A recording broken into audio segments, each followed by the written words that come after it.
हमेशा जब भी मैं सत्संग करने के लिए गुरुजी मुझे आज्ञा देते थे तो कहते थे आंटी वो वाला सत्संग सुनाओ ना। तो वही सत्संग आज आप सबके साथ शेयर करती हूँ। थर्सडे का दिन था और गुरुजी के पास जाने का दिन था।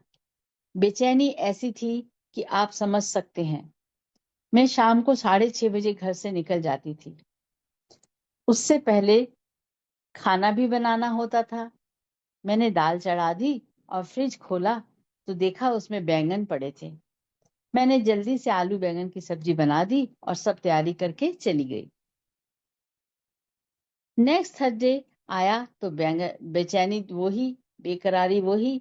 गुरुजी के पास जाना है, जल्दी जल्दी सारे काम निपटा लूं और भागूं। जब मैंने सब्जी बनाने के लिए फ्रिज खोला तो देखा कि बैंगन पड़े थे और कोई सब्जी नहीं थी।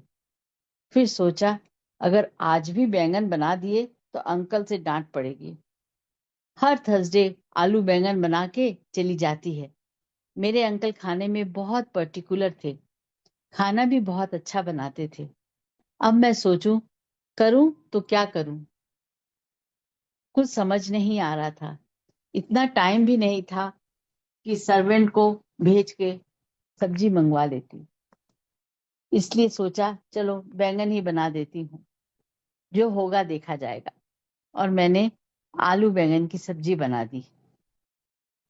संगत जी आप विश्वास कीजिए, वो आलू बैंगन की सब्जी देखकर ऐसा लग रहा था कि जैसे पता नहीं क्या बनाया है, काला काला काली काली लग रही थी। कहने में कहना तो नहीं चाहिए, कह रही हूँ गोबर जैसी लग रही थी। कुछ कर नहीं सकती थी, इसलिए सब्जी बनाने के बाद मैंने ढक्कन लगाया और कहा जय गुरुजी आप संभाल लीजिएगा। और बस मैं तैयार होकर चली गई। एम्पायर स्टेट जाकर सब कुछ भूल गई। लेकिन जब गुरुजी ने आज्ञा दी और मैं घर वापस लौट रही थी और सोच रही थी आज तो घर जाकर अंकल से डांट पड़ेगी और वो कहेंगे क्या तुम्हें और कोई सब्जी नहीं मिलती है, हर थर्सडे को आलू बैंगन बना के चली जाती हो। बस इन्हीं सब ख्यालों में, इन्हीं सब बातों में मैं सोचते सोचते घर आ गया और मैंने अपने बेडरूम का दरवाजा खोला तो देखा अंकल जाग रहे थे। मुझे देखकर कहने लगे रशिमा। मैंने कहा जी। आज जैसे तुमने आलू बैंगन की सब्जी बनाई थी उसका कोई जवाब नहीं। इतनी टेस्टी कि मैं बता नहीं सकता।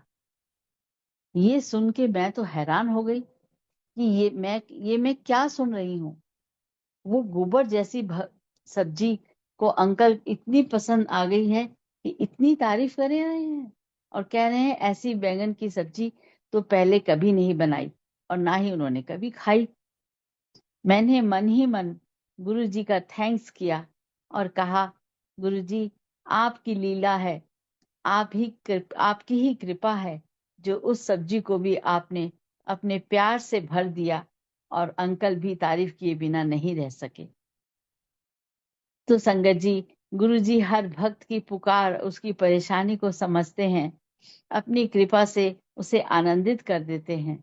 जितना भी गुरुजी का शुक्राना करें वो कम है।